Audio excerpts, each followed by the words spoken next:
Hello everyone, আসসালামু আলাইকুম। Sylheti channel থেকে আপনাদের সবাইকে স্বাগতম। আজ আমি একটি ফই শাকের রেসিপি নিয়ে হাজির হয়েছি কই মাছে। তাহলে দেখি লক্ষ্য কিলা আমি রেডি করি। প্রথমে আমি একটি কড়াই বইলাম।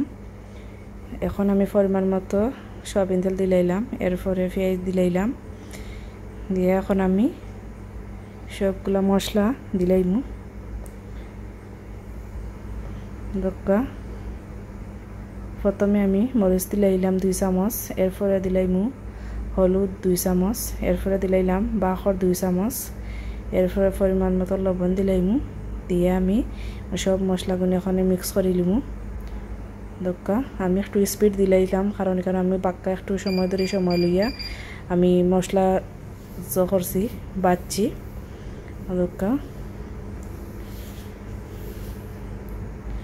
সুন্দর করে মশলা আমি ভাজা পরে দোকা পানিটা একবারে শুকাই গেছে। এখনকে আমি পরিমাণ মতো এফুটা পানি দিলাইমু। দোকা পানি দিলাইলাম, এখন গুঁড়ে তো রাখবো আমি 2 মিনিটের লাগি।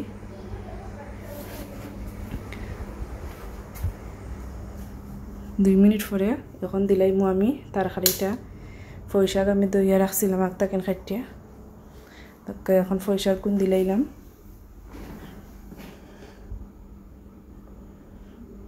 এখন আমি গুঁড়া দিলাইমু 5 মিনিটের লাগে। 5 মিনিট পরে দোকা খুবই বালা করিয়া সুন্দর করিয়া সিদ্ধ হয়ে গেছে। এখন একটু লাড়া দিয়ে আমরা আবার 2 মিনিটের লাগে রাখমু। আর 2 মিনিট পরে দোকা খুব সুন্দর একটি কালার আইছে।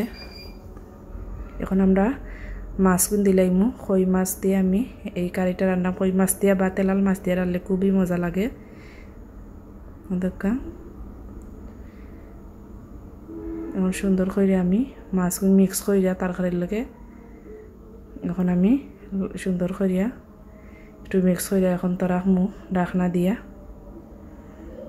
3 মিনিটের লাগি।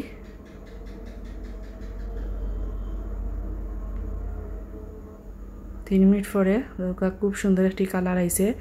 এখন আমরা পরিমাণ মতো পানি দিলাইমু। পরিমাণ মতো পানি দিয়া সুন্দর করিয়া আমরা গুড়িয়া 5 মিনিট পরে লাগাইলিমু। দক্কা অত বেশি আর পানি দেওয়া লাগতো না। এটার মাঝে আবার ফই শাকের মাঝে আবার ডেটার মাঝে বেশি পানি খাটে না, অল্প পরিমাণে পানি দেওয়া লাগে, তাহলে খাইতে ভালো লাগে।